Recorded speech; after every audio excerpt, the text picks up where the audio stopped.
Dear friends, I know God is blessing you in this month of December. प्यारे दोस्तों, मैं जानता हूं कि परमेश्वर इस दिसंबर महीने में आपको आशीष दे रहे हैं। It's the Christmas season. ये तो क्रिसमस का समय है। God is going to give you a new gift every day. परमेश्वर हर एक दिन आपको नया उपहार देंगे। Let's find out from Psalm 30 verse 5. और आइए भजन संहिता अध्याय 30 वचन 5 से इसे देखते हैं। It says, the weeping may tarry for the night, ये कहता है कदाचित रात को रोना पड़े, but joy comes with the morning. परंतु सवेरे आनंद पहुंचेगा। Tremendous joy is awaiting to come. बहुत ही अद्भुत आनंद आने की राह देख रहा है। It will be an abundant, overflowing joy that will be revealed. और ये तो वो बहुत आयत का उमड़ते हुए आनंद है जो वहां पर प्रकट होगा। Of course, the weeping season is very difficult. हाँ, निश्चय ही रोने का जो समय होता है वो तो बहुत ही मुश्किल होता है। It feels like there is night all around us, ऐसे लगता है कि हमारे आसपास केवल रात है, dark all around us, हमारे आसपास पूरी तरह से अंधियारा है, that we cannot see a future beyond this. कि हम इससे परे भविष्य देख ही नहीं सकते हैं We can see only death. और केवल हम मृत्यु को देख सकते हैं। It's not easy.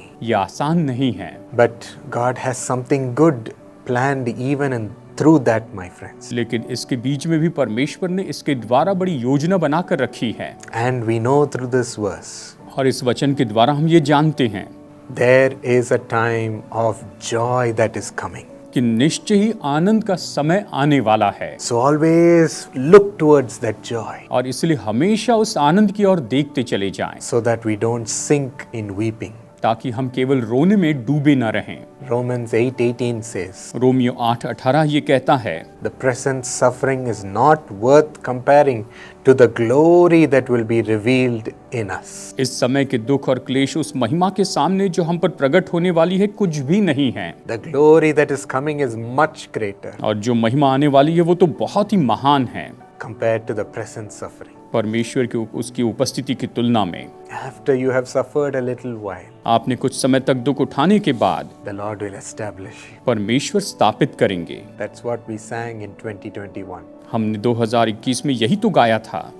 If you look at the trees in the US, अगर आप अमेरिका में पेड़ों को देखें, I've seen some trees in the winter time getting drier and drier among their leaves. और मैंने देखा है कि सर्दियों के समय में कुछ पेड़ जो है उनके पत्ते सूखे और सूखे होते चले जाते हैं। And at a point of time, the leaves don't have the strength and they fall. और कुछ समय के बाद ऐसा होता है कि उन पत्तों में इतनी शक्ति नहीं होती और वो नीचे गिर जाते हैं। And the tree looks so bare. और वो पेड़ जो है वो तो बहुत ही ऐसा खाली सा दिखता है। But then the next year comes. लेकिन जब अगला साल आता है And as summer springs, और जैसे कि गर्मियों का समय शुरू होने लगता है, suddenly new glorious colorful leaves start to sprout. और वहाँ पर बिल्कुल नए रंग बिरंगे पत्ते वहाँ पर आने लग जाते हैं। And the tree starts to look glorious. और वो पेड़ तो बहुत ही महिमा में दिखता है, So beautiful इतना सुंदर दिखता है that everybody wants to come and take pictures under the tree. कि हर कोई उस पेड़ के नीचे आकर तस्वीर लेना चाहता है। See, my friends, देखिए मेरे दोस्तों,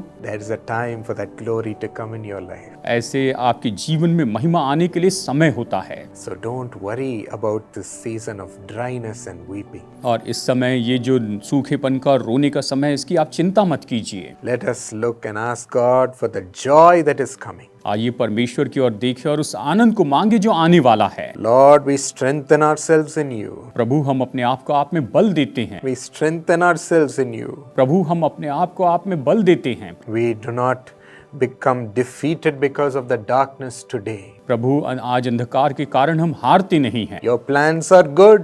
आपकी योजनाएं अच्छी हैं, Your plans are great. आपकी योजनाएं महान हैं। You will carry us forward, Lord. प्रभु, आप हमें आगे लेकर जाएंगे A greater glory is coming. और महान महिमा आ रही है। So now strengthen your children through your spirit. और इसलिए अपनी आत्मा के द्वारा भी अपनी संतानों को बल दीजिए। Prepare them for this greater glory. इन्हें इस महान महिमा के लिए तैयार कीजिए Prepare them for this beautification. और इस सुंदर बनाई बनाए जाने के लिए आप इन्हें तैयार कीजिए। Thank you for your mighty presence. आपकी सामर्थ्य उपस्थिति के लिए धन्यवाद। Lord, a new strength is dawning, प्रभु, नया बल आ रहा है and they will be warriors to battle through this tough path. और इन मुश्किल समय में से ये योद्धा के जैसे युद्ध में लड़ते चले जाएंगे। Thank you for this new spirit, Lord. इस नई आत्मा के लिए धन्यवाद प्रभु। Strengthen your children and bless them in the coming season. अपनी संतानों को आशीष दीजिए और आने वाले समय में आप इन्हें आशीष दीजिए Let them always keep singing in you. और ये हमेशा आप में गीत गाते रहें। In Jesus' name, यीशु के नाम में amen. आमीन।